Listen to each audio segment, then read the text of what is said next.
মালিকের কাছ থেকে পালিয়ে যাওয়া একটি ষাঁড় ইস্তাম্বুলের সুলতানবেলি এলাকায় একটি নাপিতের দোকানে তাণ্ডব চালায়। দোকানের কাচের সম্মুখভাগ ভেঙে ফেলার পর এটি দোকানের কর্মচারী ও গ্রাহকদের অল্পের জন্য রক্ষা পাওয়ার মতো পরিস্থিতি তৈরি করে।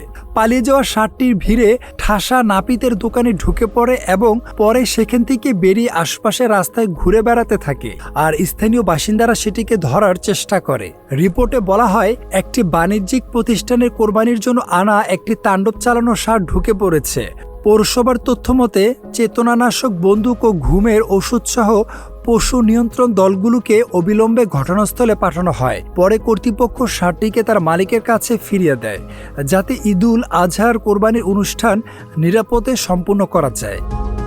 মাহদী হাসান, নিউজ ফ্ল্যাশ 71।